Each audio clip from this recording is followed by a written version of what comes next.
बिस्मिल्लाहिर्रहमानिर्रहीम। अस्सलामुअलैकुम। मैं हूँ सदफ जंजुआ और आप सबका मेरे YouTube चैनल सदफ जंजुआ में तहे दिल से खुशामदीद। आज की वीडियो में मैं आप लोगों के साथ बहुत ही मज़ेदार और खस्ता पूरियों की रेसिपी शेयर कर रही हूँ। चलते हैं अपनी पूरियों की रेसिपी की तरफ। अच्छा जी, पूरियाँ बनाने के लिए हमें क्या क्या चाहिए। ये हमने ले लिया है आटा 1 कप चाय वाला, और ये 2 कप चाय वाले हमने ले लिया मैदा, और ज़ीरा ले लिया हमने आधा चाय वाला चम्मच, और नमक भी ले लिया हमने आधा चाय वाला चम्मच। अब हमने करना है क्या है, इन सबको मिक्स करके अच्छे से पानी के साथ, थोड़े थोड़े पानी के साथ सॉफ्ट आटा गूंदेंगे, तो उसके हम फिर पूरियाँ बनाएंगे। अच्छा जी, पूरियाँ बनाने के लिए मैंने पहले ही आपको बता दिया था कि जितना हम आटा लेंगे उतना ही मैदा लेंगे, और नमक और ज़ीरा डालेंगे इसमें, और इसको पानी शामिल करके सॉफ्ट सा गूंद लेंगे और थोड़ी देर के लिए रख देंगे। अब ये हमने इसके पेड़े बना लिए हैं। अब इसको हम छोटी छोटी रोटियों की तरह बेल के ऑयल गरम करके फ्राई कर लेंगे। चले बनाना शुरू करते हैं पूरियाँ।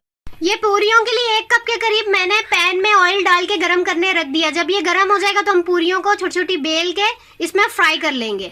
अब हम क्या करेंगे, एक एक पेड़ा लेंगे, उस पर थोड़ा सा हम लगाएंगे खुश्का और उसको बेल लेंगे छोटी छोटी रोटी की सूरत में। अभी हमने बेल ली है, इसको हम ऑयल में फ्राई कर लेंगे। जो गरम किया हुआ था इसमें हम ये पूरी जो हमने बेल के रखी हुई है इसको हम इसमें फ्राई कर लेंगे। ऑयल में डालते ही हमारी पूरी कैसे फूलने लग गई है। जब एक तरफ से हो जाएगी तो हम दूसरी तरफ से इसको फ्राई कर लेंगे। ये देखें,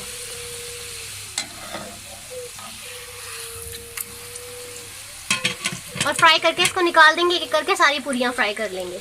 ये देखें, एक पूरी हमारी तैयार हो चुकी है। अब इसका हम तेल निचोड़ के इसे बंद बर्तन में रख देंगे, और इसी तरह एक एक करके और मजीद पूरियां फ्राई कर लेंगे। एक मैंने आपको तरीका बताया था पूरियों को बेलने की मदद के साथ बेलने का, और अगर आप बेलने से नहीं बेल सकते तो हाथ से भी बेल सकते हैं।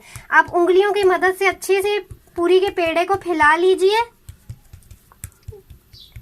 ये अच्छे से मैंने फैला लिया। बाद में इसको हाथ में पकड़ के इसको हम और मजीद चौड़ा कर लेंगे।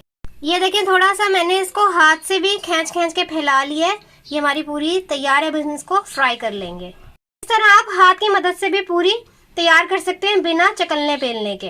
एक साइड से फ्राई हो जाएगी तो हम इसकी साइड पलट लेंगे और दूसरी साइड से अच्छे से फ्राई कर लेंगे। जब ये दोनों साइडों से फ्राई हो जाएगी तो हम इसको किसी पतीली में, किसी बंद बर्तन में फ्राई कर करके रखते रहेंगे ताकि ये सॉफ्ट रहे। अगर आप इनको खुला छोड़ेंगे तो ये क्रिस्पी और सख्त हो जाएंगे। अगर आप क्रिस्पी खाना चाहते हैं तो खुला रखें, अगर सॉफ्ट खाना चाहते हैं, नरम खाना चाहते हैं तो इसे किसी बंद बर्तन में डाल के रख दें, तो काफ़ी देर तक ये सॉफ्ट रहेंगी। ये देखें, मज़ेदार गर्मा गर्म हमारी पूरियाँ बन के तैयार हो गई हैं। ये फाइनल लुक आप इसकी देख सकते हैं। इसको हलवा जो मैंने बताया था और आलू की तरकारी उसके साथ ट्राई कीजिएगा, बहुत मज़ा देंगी। आज की वीडियो में मैंने आप लोगों को बहुत ही मज़ेदार और खस्ता पूरियाँ बनानी सिखाई। उम्मीद है मेरी आज की रेसिपी आप लोगों को ज़रूर पसंद आई होगी। अगर आप लोगों को मेरी रेसिपी पसंद आई है, ये वीडियो पसंद आई है, तो इसको लाइक कीजिए, कमेंट करके बताइए कैसी लगी है, और शेयर करना मत भूलिएगा। और अगर अभी तक आपने मेरा चैनल सब्सक्राइब नहीं किया तो सबसे पहले मेरा चैनल सब्सक्राइब कर लें, और घंटे के बेल आइकन को प्रेस करना मत भूलिएगा, ताकि मेरी हर न्यू आने वाली वीडियो का नोटिफिकेशन सबसे पहले आप लोगों के पास आए। उम्मीद है आप सब लोग खैरियत से होंगे। अपने प्यारों का बहुत बहुत ख्याल रखना। अपनी दुआओं में मुझे भी याद रखना।